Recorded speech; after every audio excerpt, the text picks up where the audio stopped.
Praise the Lord, सबको जय मसीह। मैं थोड़ा जल्दी आई हूँ क्योंकि कुछ प्रेयर रिक्वेस्ट हैं जो जिनके लिए मुझे दुआ करना है। ऑफ कोर्स मैं उनके लिए दुआ करना चाहूँगी और उसके बाद एग्जैक्टली 5 o'clock को मैं वचन में जाऊँगी और उम्मीद करती हूँ कि आज का वचन भी बहुत ही आशीषित होने वाला है प्रभु की दया से। Praise the Lord Varsha sister, God bless you. आप हमेशा सबसे पहले लॉग इन करते हो। अब बताइए, मेरा वॉइस क्लियर है, कॉपी क्लियर है, वॉइस क्लियर है, एवरीथिंग इज़ परफेक्ट? जस्ट बताइए, आप टाइप करके बताइए। मैं प्रभु का धन्यवाद करती हूँ। उस दिन का सेशन प्रभु की दया से वचन का भी बहुत अच्छा गया। एक सिस्टर ने मुझे बाकायदा कॉल किया और बताया कि जो आपने दानियल का सब्जेक्ट लिया वो बहुत ही उनको छू गया, टच कर गया। और वो बता रही थी कि मुझे ऐसे लगा कि मेरे जीवन की कहानी आप मुझे बता रहे हो।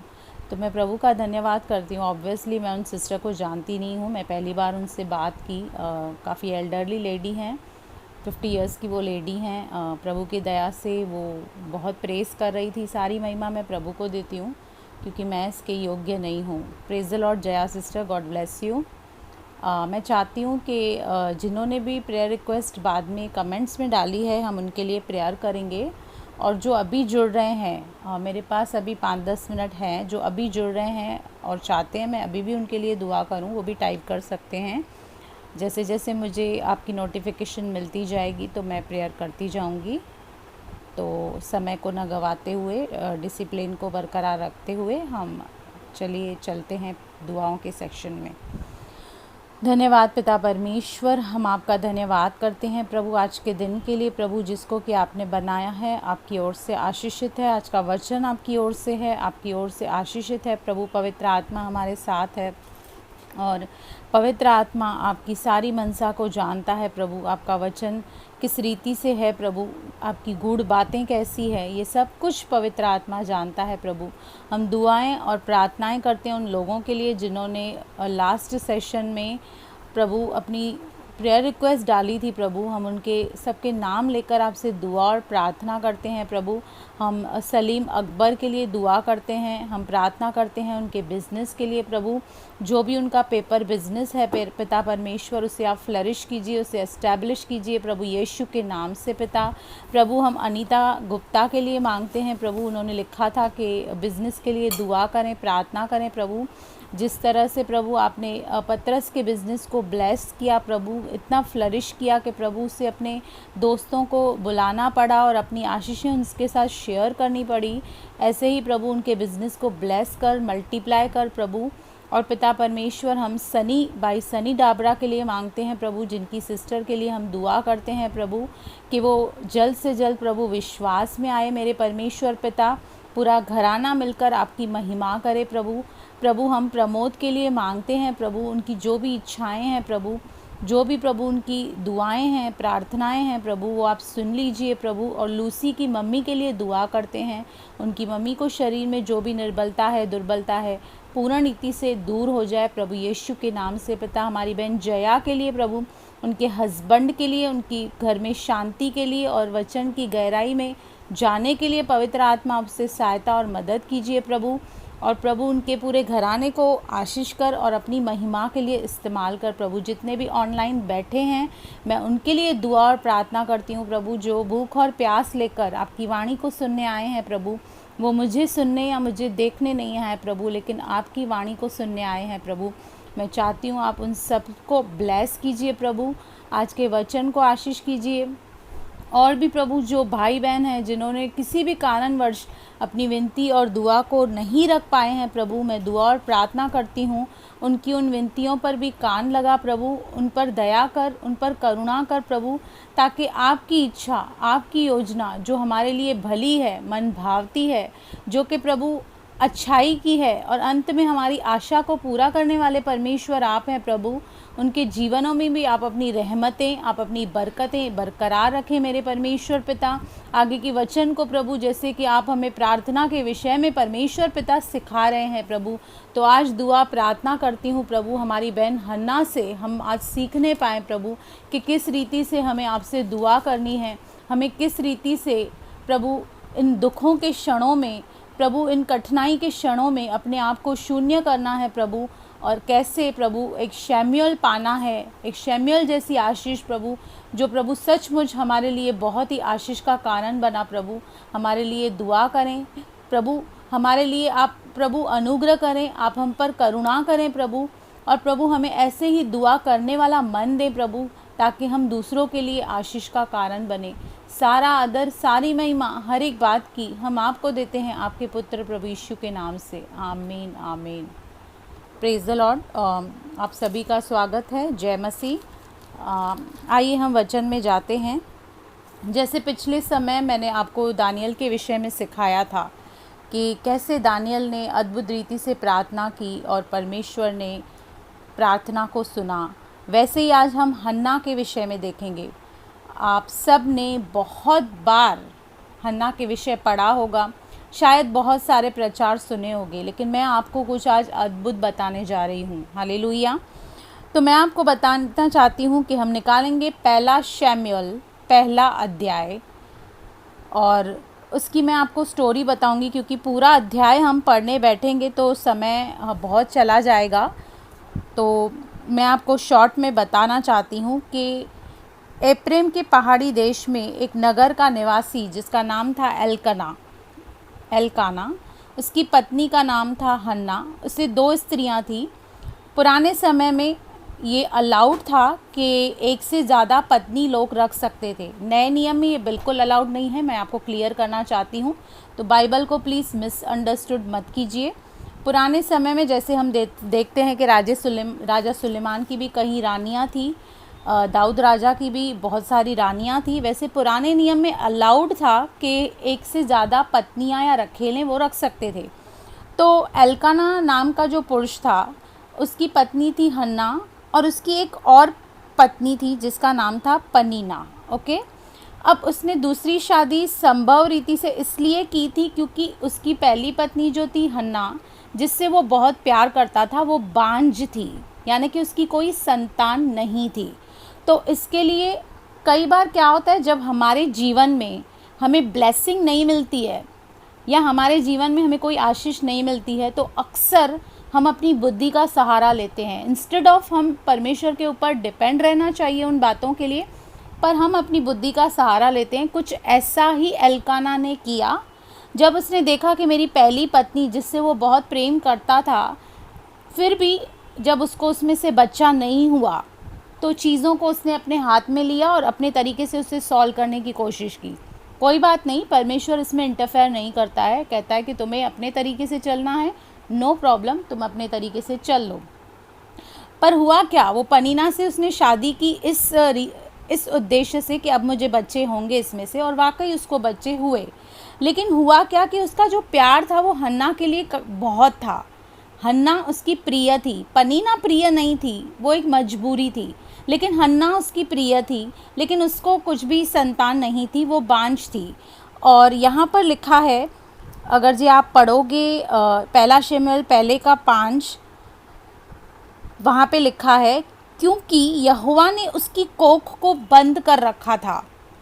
देखिए, जो गर्भ का फल है वो सिर्फ़ और सिर्फ परमेश्वर की ओर से ही मिल सकता है।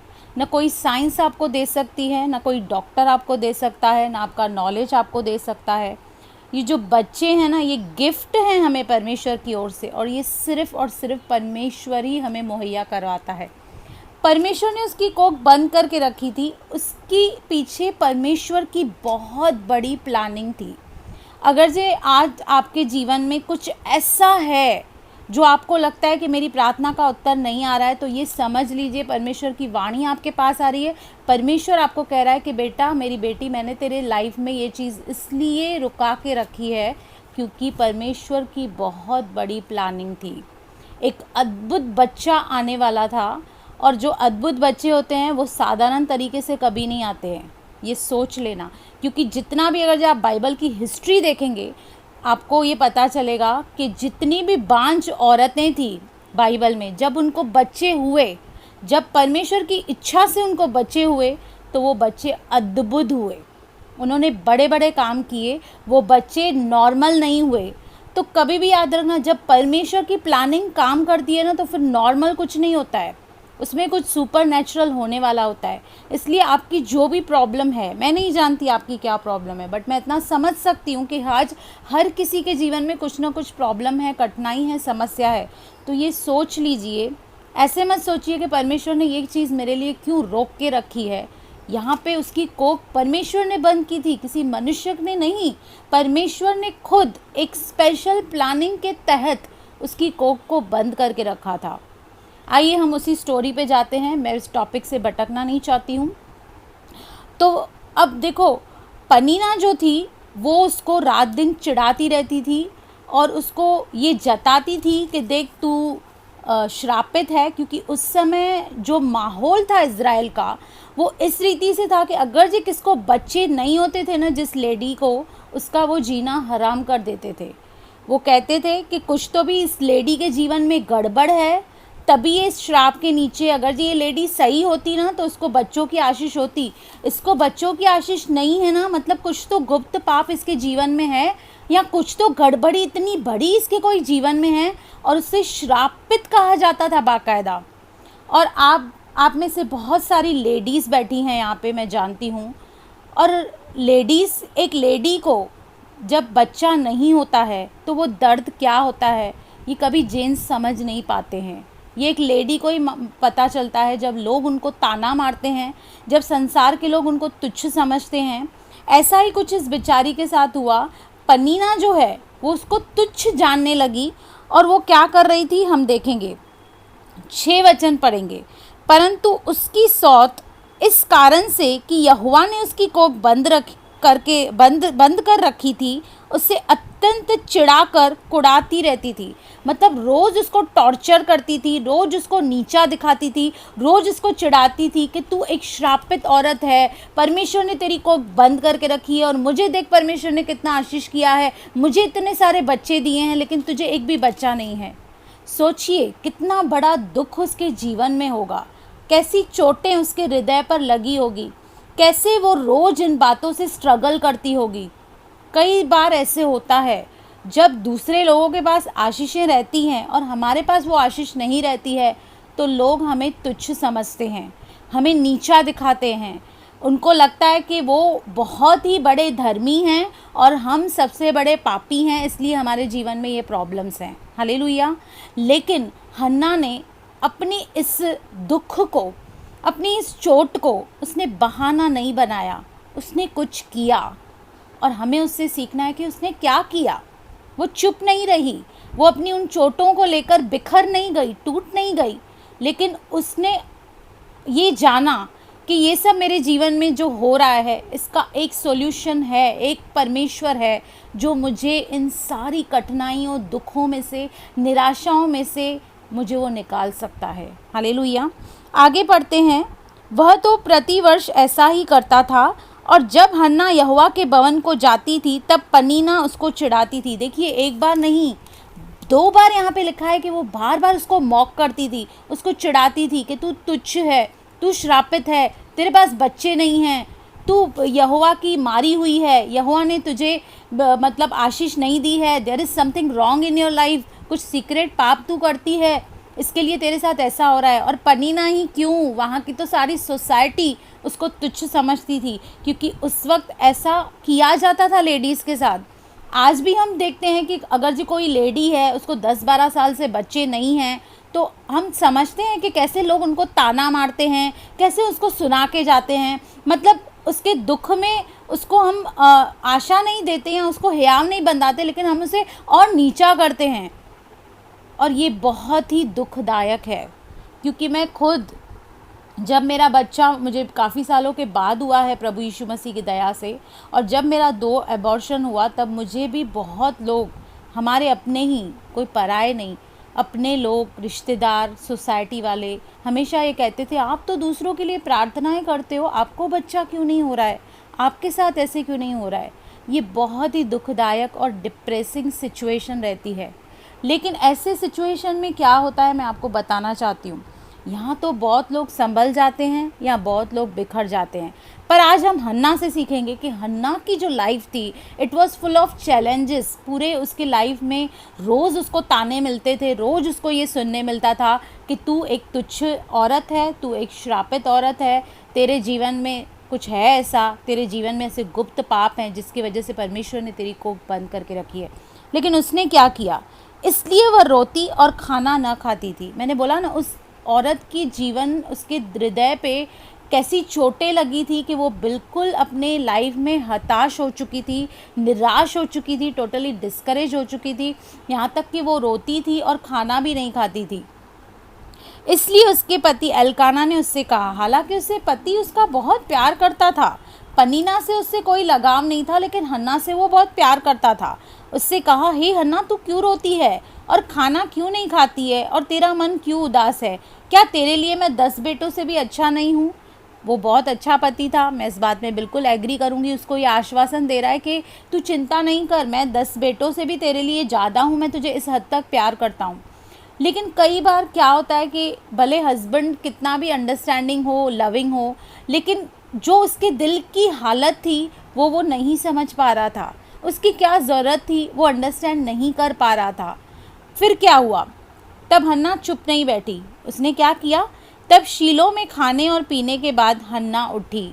वहाँ पे एक रिवाज था कि वो परमेश्वर की आराधना करने के लिए शीलो में जाते थे। पूरा परिवार मिलकर शीलो में जाके सैक्रिफाइस करता था, बलिदान करता था उस वक्त। और यहोवा के मंदिर के चौखट के एक बाजू के पास एली याजक कुर्सी पर बैठा हुआ था। याजक जो कि प्रीस्ट है, वो वहाँ पे यहोवा के भवन में कुर्सी पर बैठा था। 10 वचन कहता है, ध्यान से सुनिएगा। अब इसके बाद बहुत ही इंटरेस्टिंग होने वाली है स्टोरी। जितने लाइव हैं प्लीज़ कहिए, जाइए मत। बहुत ही इम्पॉर्टेंट बात मैं करने वाली हूँ। परमेश्वर बहुत इम्पॉर्टेंट बातें हमें आज बताने वाला है। अब यहाँ पे देखिए, वह मन में व्याकुल होकर यहोवा से प्रार्थना करने और बिलक बिलक कर रोने लगी। मन में बहुत डिप्रेस थी, व्याकुल थी, अपने जो भी उसकी मन में बहुत गुस्सा भरा हुआ था उन लोगों के लिए जो उसको सताते थे, जो उसको परेशान करते थे। वो जैसे भी थी, जिस भी हालत में थी, उसने छुपाया नहीं अपने आप को, लेकिन परमेश्वर के सामने जैसी भी वो थी उसने अपने आप को उसने प्रकट किया। और वो व्याकुल होकर, उसको कुछ नहीं समझ में आ रहा था कि मैं करूं तो करूं क्या। वो व्याकुल होकर बिलक बिलक कर किसी मनुष्य के सामने नहीं, लेकिन परमेश्वर के सामने रोई, क्योंकि उसको पता था कि मेरी जो सहायता है वो मेरा परमेश्वर करेगा। मेरे दुख को समझने वाला, मेरे जज्बातों को कोई और नहीं समझेगा, मेरा हस्बैंड भी नहीं समझेगा, लेकिन मेरा परमेश्वर समझेगा। और यही व्याकुलता, सेम यही वर्ड व्याकुल हम प्रभु यीशु मसीह के लिए देखते हैं कि प्रभु यीशु मसीह के लाइफ में भी ऐसी एक बार सिचुएशन आई जहाँ पर वो व्याकुल होकर प्रार्थना करने लगा। हम देखते हैं 22 का 44, लूका 22 का 44। गतसमनी के बाग में और जैतून के पहाड़ पर यीशु मसीह जब प्रार्थना कर रहे थे तो वहाँ पे लिखा है 44 में कि प्रभु यीशु मसीह वह अत्यंत संकट में व्याकुल होकर और भी हार्दिक वेदना से प्रार्थना करने लगा और उसका पसीना मानो लहू की बड़ी बड़ी बूंदों के समान भूमि पर गिर रहा था।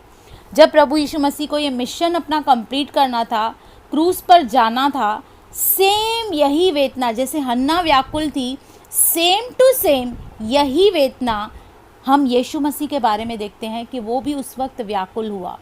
उसने भी क्या कहा, उसने भी उठकर परमेश्वर से दुआ की, कहा कि हो सके तो ये प्याला मुझसे दूर करो, लेकिन आपकी इच्छा पूरी हो, मेरी नहीं लेकिन आपकी इच्छा पूरी हो। तब उसने क्या किया, हार्दिक वेदना से प्रार्थना करने लगा।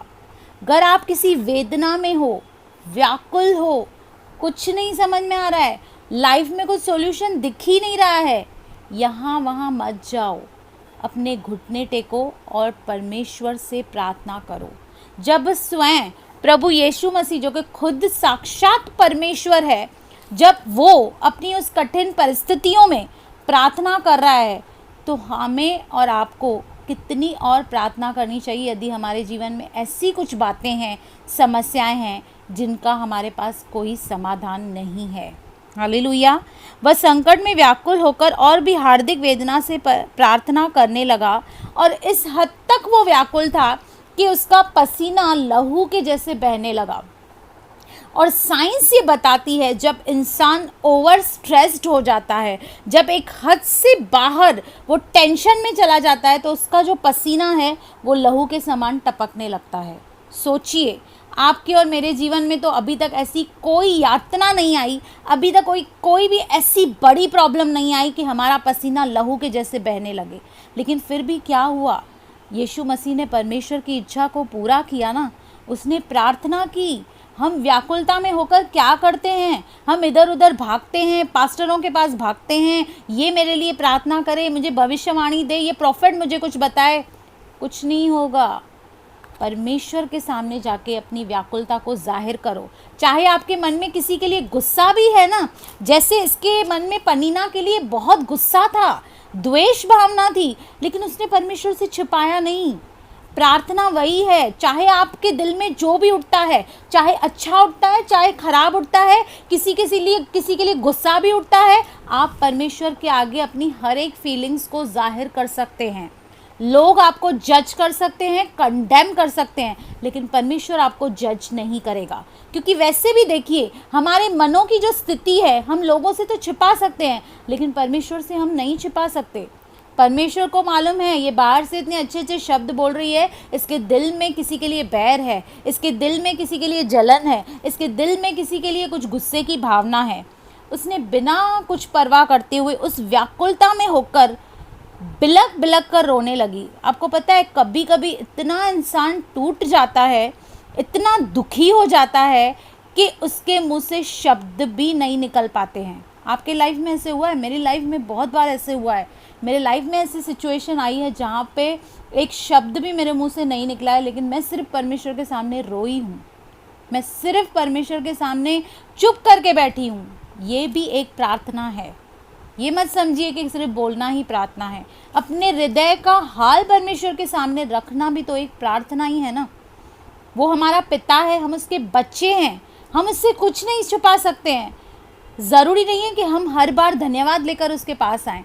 कभी कभी हम दुखी और पीड़ित मन से भी आते हैं, लेकिन वो दुखी और पीड़ित मन की प्रार्थना को तुच्छ नहीं जानता है। लोग आपको तुच्छ जान सकते हैं, आपको डिस्करेज कर सकते हैं, आपको कंडेम कर सकते हैं, आपको जज कर सकते हैं, लेकिन वो आपको कभी भी जज नहीं करेगा। अपने सही हालात परमेश्वर के सामने जब हम रखते हैं ना, उसी को ही प्रार्थना कहते हैं। प्रार्थना कोई रटी रटाए हुए वर्ड्स नहीं है। यहाँ पर वो व्याकुल होकर 11 में लिखा है, 10 में लिखा है, वह मन में व्याकुल होकर यहोवा से प्रार्थना करने और बिलक बिलक कर रोने लगी और उसने यह मन्नत मानी। सोचिए, एक बंदी जो पूर्ण रीति से टूटी हुई है, संसार से नकारी हुई है, लोग उसको तुच्छ और कर्स्ट समझते हैं, उसने मन्नत मानी परमेश्वर से कि प्रभु अगर जो तू मुझे बेटा देगा ना, तो मैं उसे अपने किसी सेल्फिश मोटिव के लिए नहीं, कि मैं दुनिया को दिखा सकूं, देखो तुम मेरे ऊपर हंस रहे थे ना, देखो परमेश्वर ने मुझे बेटा दिया। नो, उसने मन्नत मानी कि प्रभु तू मुझे देगा ना, I will use that son for your glory. मैं उस बेटे को तेरी महिमा के लिए, तेरे राज्य के लिए इस्तेमाल करूँगी। इतने कठिन समय में कौन मन्नत मानता है? उसको तो बस यही होगा कि बस मुझे कैसे तो भी बाबा बच्चा हो जाए, चाहे लड़की हो जाए, चाहे कुछ भी हो जाए, मैं लोगों के मुंह तो बंद कर सकूं। लेकिन नहीं, इतनी कठिन सिचुएशन में भी वो परमेश्वर से वाचा बांध रही है, वो मन्नत मान रही है, हे सेनाओं के यहोवा। वो परमेश्वर की तारीफ़ कर रही है, क्योंकि पुराने समय में जब कोई परमेश्वर की तारीफ़ कहता था तो कहता था हे सेनाओं के यहोवा। इसलिए हम बहुत सारे गीत भी सुनते हैं, सेनाओं का यहोवा हमारे संग संग है। वो परमेश्वर की तारीफ़ कर रही है, इतनी दुखी, निराश, पूरी रोने की हालत में, बोलने के लिए शब्द नहीं है, लेकिन परमेश्वर की तारीफ़ कर रही है, कह रही है हे सेनाओं के यहोवा, यदि तू अपनी दासी के दुख पर सचमुच दृष्टि करे। प्रभु मैं बहुत दुख में हूँ, मुझे लोगों ने बहुत सताया है, मुझे रिजेक्ट किया है, मुझे बहुत कुछ सहना पड़ा है, लेकिन हे मेरे परमेश्वर, तू अपने उस दासी के दुख पर दृष्टि कर। आप सोच रहे हैं ये मनुष्य मेरे दुख पर दृष्टि करेगा, ये पास्टर मेरे दुख पे दृष्टि करेगा, ये बंदा मेरे दुख पे दृष्टि करेगा। Sorry, you will be disappointed. लेकिन आपको ये सोचना है कि आप जिस दुख से जा रहे हैं, आपके अंदर जो भी जज्बात हैं, उस पर परमेश्वर दृष्टि करेगा और कोई कुछ नहीं कर सकता आपके और मेरे लिए। वह कहती है कि मेरे दुख पर सचमुच दृष्टि कर और मेरी सुधि ले और अपनी दासी को भूल न जा और अपनी दासी को पुत्र दे। वो कह रही है कि मुझ पर दया कर प्रभु। वो इल्ज़ाम नहीं लगा रही है कि प्रभु क्या हो रहा है, मैं हर बार आती हूँ यहाँ पर, आराधना करती हूँ, सेक्रीफाइस करने शीलो में आती हूँ, अपनी फैमिली के साथ आती हूँ, हमेशा मुझे निराश होना पड़ता है, इतने दिनों से मैं प्रार्थना कर रही हूँ, सालों से प्रार्थना कर रही हूँ, संतान के लिए कुछ हो ही नहीं रहा है। बहुत बार परमेश्वर पर हम दोष लगाते हैं और उसके ऊपर क्वेश्चन मार्क फेंक देते हैं, लेकिन इसने ऐसा नहीं किया। वो स्तुति कर रही है, इतनी कठिनाई में टूटी हुई, चोट खाई हुई, बिखरी हुई औरत परमेश्वर से कह रही है कि हे परमेश्वर, मेरे दुख पर दृष्टि कर, अपनी दासी की सुधि न ले, मुझे न भूल जा। मुझे लोगों ने तो छोड़ दिया है प्रभु, तू तो मुझे न छोड़, तू तो कम से कम मेरी सुधि ले, मेरा ध्यान रख। आगे वो कहती है, और मेरी सुधि ले और अपनी दासी को भूल न जा और अपनी दासी को पुत्र दे, तो मैं उसे उसके जीवन भर के लिए यहोवा को अर्पण करूँगी। बोलती है तू मुझे बेटा दे तो मैं उसे तेरे राज्य और तेरे महिमा के लिए इस्तेमाल करूँगी और उसके सिर पर छुरा फिरने न पाएगा। मतलब वो नाज़ीर बनेगा परमेश्वर प्रभु, मैं उसे तेरे भवन में दे दूँगी और वो तेरा चुना हुआ दास बनेगा।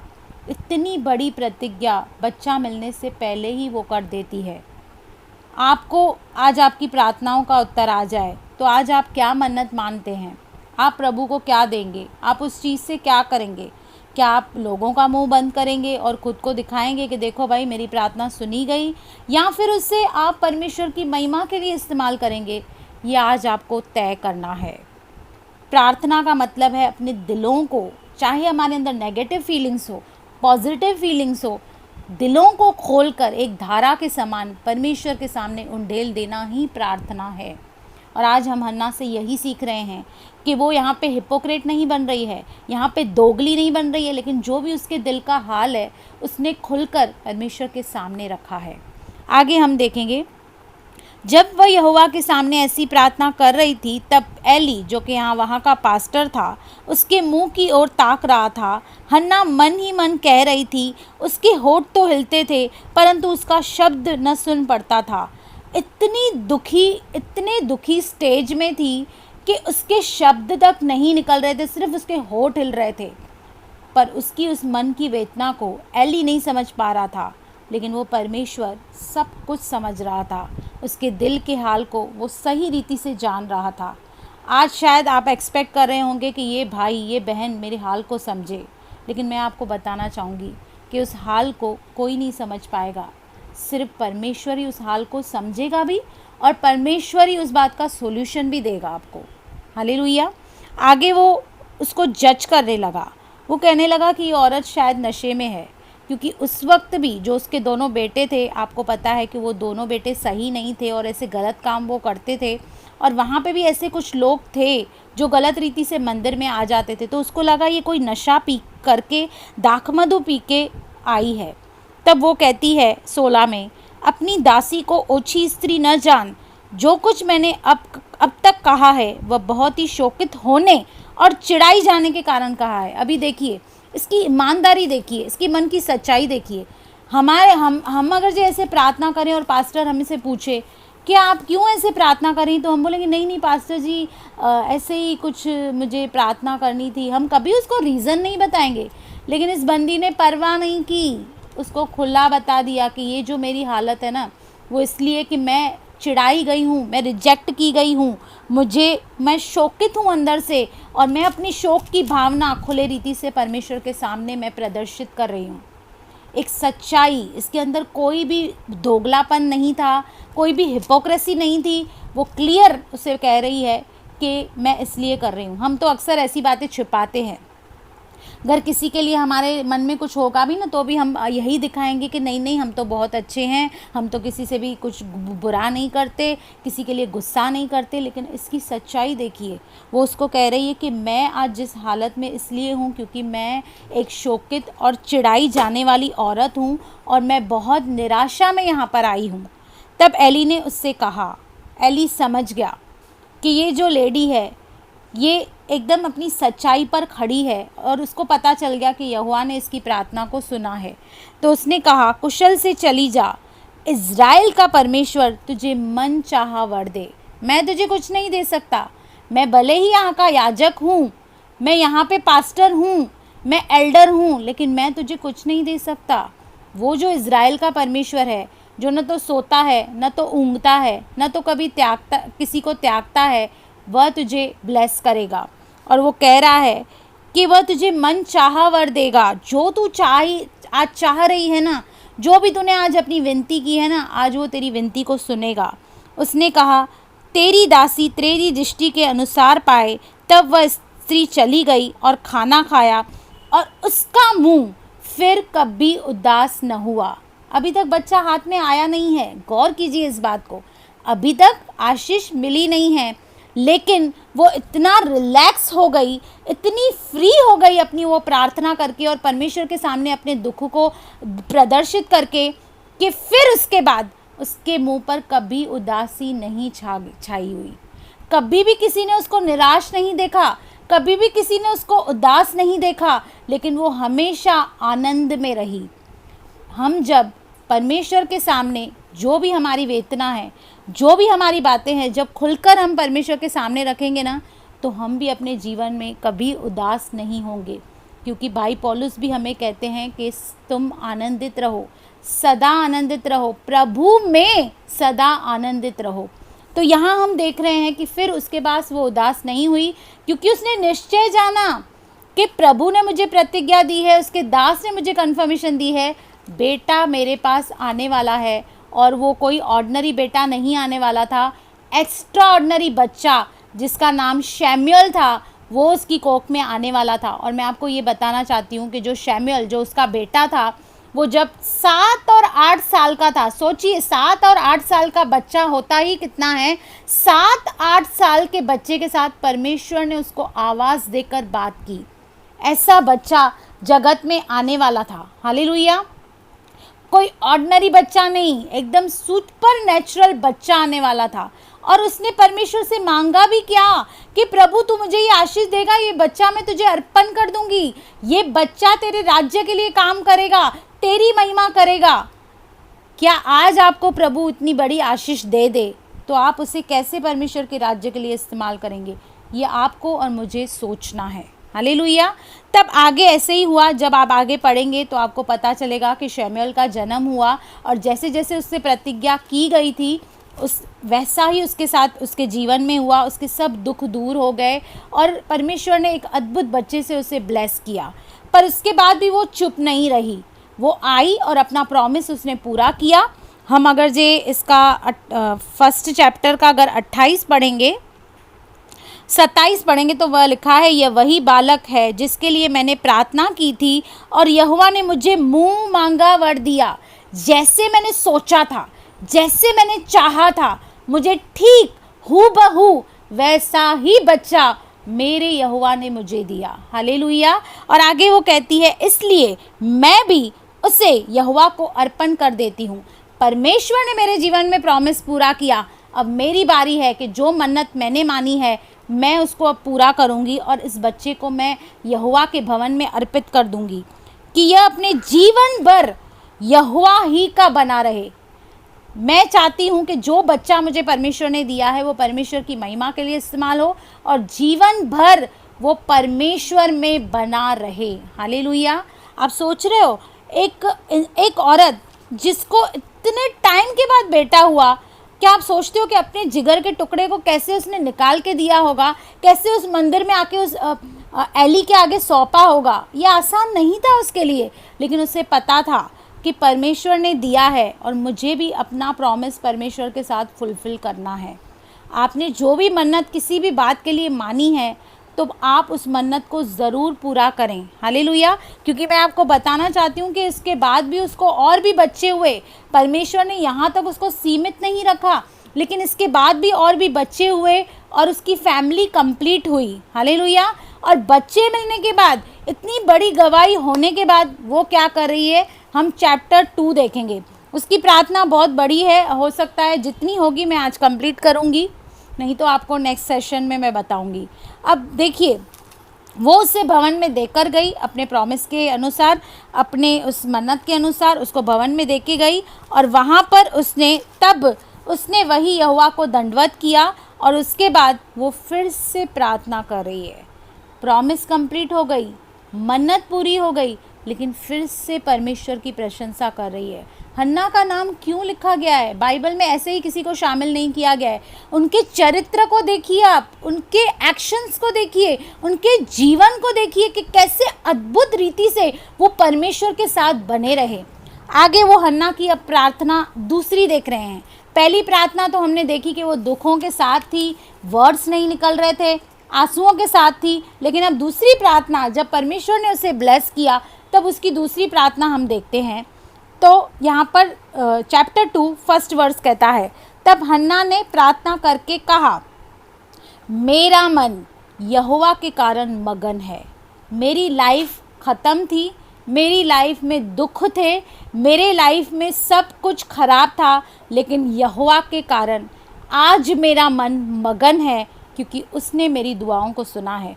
जब आपके एक्शन ऐसे होंगे ना, जब आपकी दुआ ऐसी होगी ना, जब आप परमेश्वर पर ऐसा भरोसा रखेंगे ना, जब प्रभु आपको आशीष देगा ना, तो वो आपको पूर्ण रीति से आपके मन को मगन करने वाला परमेश्वर है। हालेलुया।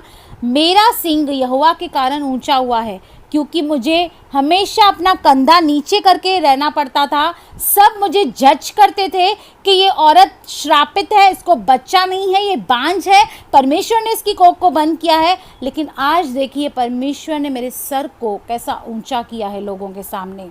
मेरा मुंह मेरे शत्रुओं के विरुद्ध खुल गया, क्योंकि मैं तेरे किए हुए उद्धार से आनंदित हूँ। उसको जो पनीना बार बार परेशान करती थी, उसके आगे उसका मुंह नहीं खुलता था, वो उसे कुछ भी बोल नहीं सकती थी, क्योंकि उसे पता था कि इसके पास मौका है, इसलिए वो मुझे चिढ़ा रही है। लेकिन वो बोल रही है कि मेरे शत्रुओं का मुंह मेरे परमेश्वर ने बंद किया है।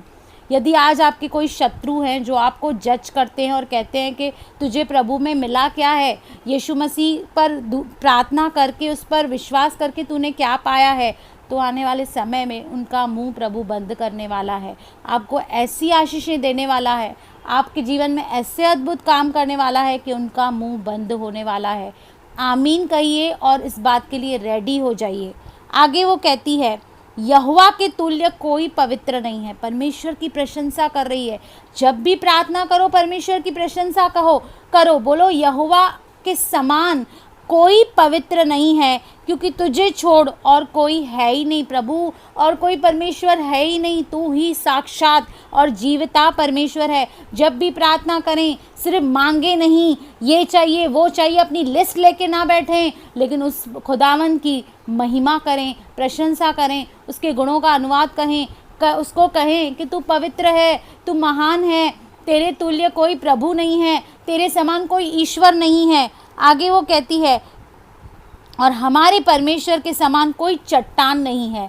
चट्टान का मतलब क्या होता है? एक बड़ा पत्थर जिसको ना कोई हिला सकता है, जिसको ना कोई यहाँ वहाँ कर सकता है, वैसा हमारा परमेश्वर हमारी चट्टान है। वो हमारी रक्षा करता है, वो हमारी सुरक्षा करता है। दुष्ट हमें छू नहीं सकता, मुसीबत हमारे पास आ नहीं सकती, क्योंकि वो हमारा परमेश्वर हमारी चट्टान है। आगे वो कहती है, फूल कर अहंकार की ओर बातें मत करो, और अंधेर की बातें तुम्हारे मुंह से न निकले। अपने किसी भी बात पे घमंड न करो कि मेरे पास ये पैसा है, मेरी मिनिस्ट्री बहुत बड़ी है, मेरा रुतबा बहुत बड़ा है। कह रही है कि अहंकार मत करो, क्योंकि परमेश्वर अभिमानियों का सामना करता है और दीनों पर वो अनुग्रह करता है। वो कहती है, बड़ी बड़ी बातें मत करो, अहंकार मत करो, और अंधेर की बातें तुम्हारे मुंह से न निकले, क्योंकि यहोवा ज्ञानी ईश्वर है और कामों का तौलने वाला है।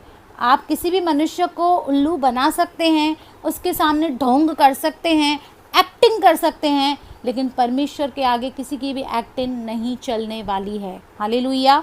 शूरवीरों के धनुष्य टूट गए, जो अपने आप के ऊपर भरोसा करते थे परमेश्वर ने उनको तोड़ दिया, और ठोकर खाने वालों की कटी में बल का फेंटा कसा गया।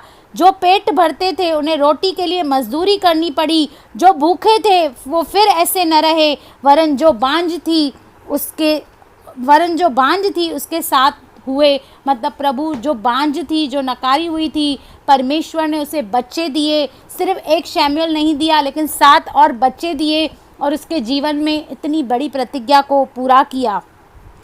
आगे वो कहती है, और अनेक बालकों की माता धुलती जाती है, यहोवा मारता है और जिलाता भी है। ये दुख तो मुझे परमेश्वर ने ही दिया था, क्योंकि परमेश्वर ने उसकी कोख को बंद किया था, लेकिन बोलती है मेरे दुख पर दृष्टि भी उसी ने ही की। वही आपको जख्म देगा, वही आपको पट्टी भी बांधेगा, और कोई हमारे जीवन में कुछ नहीं करने वाला है।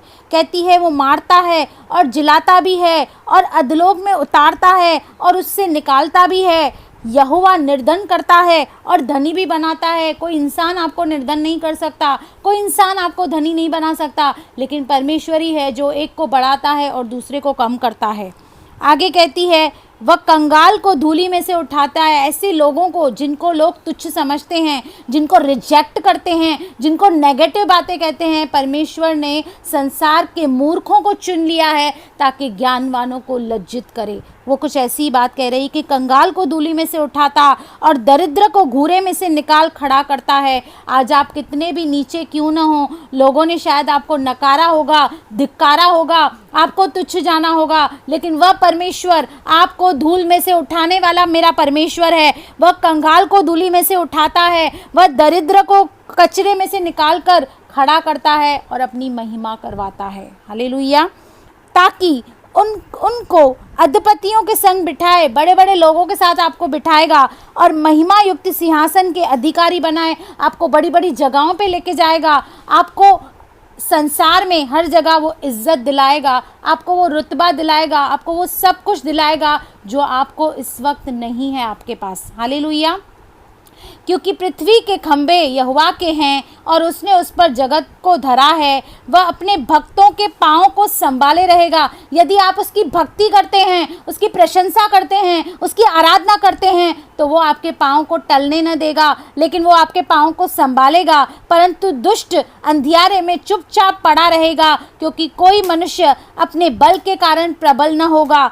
जो यहोवा से झगड़ते हैं वे चकनाचूर होंगे। जो परमेश्वर पर क्वेश्चन मार्क डालते हैं, जो परमेश्वर से लड़ते रहते हैं, कभी धन्यवाद नहीं करते, कभी उसके गुणों का अनुवाद नहीं करते, प्रभु का वचन कहता है वह चकनाचूर होंगे। वह उनके विरुद्ध आकाश से गरजेगा। यहोवा पृथ्वी के शोर तक न्याय करेगा और अपने राजा को बल देगा और अपने अभिषिक्त के सिंग को ऊंचा करेगा। उसने आपका और मेरा अभिषेक किया है, वो हमें नीचे नहीं करेगा। वह धूल में से हमें उठाकर अपनी उस चट्टान पर खड़ा करेगा और हमारे द्वारा वह लोगों को आशीष करेगा। हालेलुया। आज हमने हन्ना से बहुत कुछ सीखा। मैं उम्मीद करती हूँ इस वचन के द्वारा आपने भी बहुत कुछ सीखा होगा, क्योंकि मैंने आपको सिखाते सिखाते बहुत कुछ सीखा। सचमुच हमें हन्ना की तरह बनना है। हमें अपना भरोसा परमेश्वर पर रखना है। यदि हम कुछ चाहते हैं परमेश्वर हमारे जीवन में करे, तो हमें मन्नत माननी है और ये सोचना है कि उस चीज़ के द्वारा मैं परमेश्वर की कैसे महिमा करूंगी। जैसे उसने सोचा कि मैं अपने बच्चा तो मुझे मिल जाएगा, लेकिन उससे मैं परमेश्वर के राज्य के लिए कैसे इस्तेमाल करूं, उसने परमेश्वर से पहले ही कन्फेस कर दिया था। और वो वहां तक रुकी नहीं, अपनी प्रॉमिस को, एक इंसान होकर उसने अपनी प्रॉमिस को पूरा किया और उसके बाद परमेश्वर की वो स्तुति करती है और फिर से प्रार्थना करती है। आप प्रार्थना करेंगे, आपको आशीष मिल जाएगी, लेकिन उसके बाद भी रुक मत जाना। फिर से प्रार्थना करना, फिर से परमेश्वर की महिमा करना। परमेश्वर जैसे हन्ना के जीवन में शमूएल दिया, जो सबसे आशीषित व्यक्ति मैं देखती हूँ बाइबल में, जो एक ही बंदा है शमूएल, जिससे परमेश्वर ने 6, 7, 8 साल की उम्र में बात की है।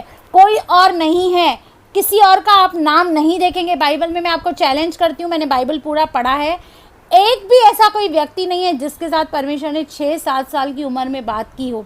एक शमूएल ही ऐसा है जिससे 6-7 साल में परमेश्वर ने उससे बात की, नाम लेकर बुलाया और परमेश्वर ने उसके द्वारा बड़े बड़े काम किए। हालेलुया। सारे इज़राइल में जब कोई ऐसा नबी नहीं था, जब कोई ऐसा याजक नहीं था, तब शमूएल उठा। एक अद्भुत परमेश्वर की योजना थी। आपके जीवन में भी यदि कोई कठिनाई है, याद रखें बहुत ही अद्भुत कार्य आपके जीवन में होने वाला है। एक शमूएल आपके जीवन में आने वाला है, लेकिन जब वो शमूएल आपको मिल जाएगा तब आप क्या करेंगे, ये आपको और मुझे सोचना है। शमूएल तो आपको मिल जाएगा, परमेश्वर तो आपकी दुख पे दृष्टि करेगा, आपको ब्लेस करेगा, लेकिन उसके बाद आप क्या करेंगे ये आपको और मुझे सोचना है। हन्ना चुप नहीं बैठी, उसने प्रार्थना की, परमेश्वर की प्रशंसा की, परमेश्वर की बड़ाई की। हमें भी आशीष मिलने के बाद, प्रार्थनाओं के उत्तर मिलने के बाद चुप नहीं बैठना है, लेकिन उसके गुणों का अनुवाद करना है, उससे प्रार्थना करते जानी है, परमेश्वर की महिमा करते जानी है, ताकि आगे जिस तरह उसको और भी बचे हुए आगे और भी आशीषें परमेश्वर हमें दे। हालेलुया। आप सभी को परमेश्वर बहुत ही आशीष करे। मैं आप सबका धन्यवाद करती हूँ कि आप मेरे साथ जुड़े हैं। मैं दुआ करती हूँ, प्रार्थना करती हूँ कि आप सबको प्रभु आशीष करे। और आपसे एक रिक्वेस्ट करती हूँ, इस वचन को ज़्यादा से ज़्यादा लोगों को शेयर कीजिए, क्योंकि ऐसी टीचिंग बहुत कम है। मैं बहुत कम ऐसी टीचिंग सुनी हूँ। मैं परमेश्वर का धन्यवाद करती हूँ। मैं अपनी बड़ाई नहीं करती हूँ, मैं तुच्छ मनुष्य हूँ। मैं एक सचमुच कुछ भी मेरे अंदर अच्छाई नहीं है, लेकिन परमेश्वर ने जो मुझे प्रकटीकरण दिए हैं, जो मुझे सिखाया है, मैं आपको वो सिखा रही हूँ। मैं आपकी छोटी बहन के समान हूँ, मैं आपकी बेटी के समान हूँ, मैं आपकी बहू के समान हूँ। कृपया इस वचन को ज़्यादा से ज़्यादा शेयर कीजिए। और YouTube पे मेरा चैनल है सुनीता चोएथानी, आप कृपया उसे लाइक करें, सब्सक्राइब करें, क्योंकि जिनका ये वचन अभी मिस हो गया है, थोड़ी देर के बाद यही हम इसे अपलोड करते हैं YouTube पे। तो कृपया वर्षा सिस्टर टाइप करें सुनीता चोएथानी। आप जब YouTube पे लिखेंगे सुनीता चोएथानी तो आपको मेरा चैनल मिलेगा। इससे पहले भी मैंने जो वीडियोस इस पे ऊपर बनाए हैं तो वो आपको वहाँ पे देखने मिलेंगे, वर्शिप मिलेगी। और मैं हमेशा फेसबुक पे आती रहती हूँ, कभी लाइव प्रेयर करती हूँ, कभी वर्शिप करती हूँ, कभी वचन को लेके आती हूँ। इसी तरह से जैसे आज मैं आई हूँ, वैसे मैं फ्राइडे को 5:30 को आऊँगी और फिर से परमेश्वर के वचन को आपके बीच में लेके आऊँगी। आप मेरे लिए दुआ करें, आप मेरे लिए प्रार्थना करें। मैं भी आप सबके लिए दुआ करूँगी, प्रार्थना करूँगी कि हम सब मिलकर परमेश्वर के राज्य को बढ़ाएं। क्योंकि ये चैनल मैंने इसलिए नहीं बनाया कि मैं फेमस होना चाहती हूँ, कोई पैसे कमाना चाहती हूँ, नहीं। परमेश्वर ने मुझे बहुत आशीष किया है। ना तो मैं पैसे कमाना चाहती हूँ, ना तो मैं फेमस होना चाहती हूँ, लेकिन जो ज्ञान और बुद्धि जो परमेश्वर ने मुझे प्रकटीकरण दिया है, मैं अपने पास नहीं रख के आपसे शेयर करना चाहती हूँ। हालेलुया। तो प्रभु इस वचन के द्वारा आपको और मुझे आशीष करे। God bless you. मैं उम्मीद करती हूँ सबसे परमेश्वर ने बातें की हैं, अद्भुत रीति से बातें की हैं। आप सबको प्रभु आशीष करे। आमीन आमीन। God bless you.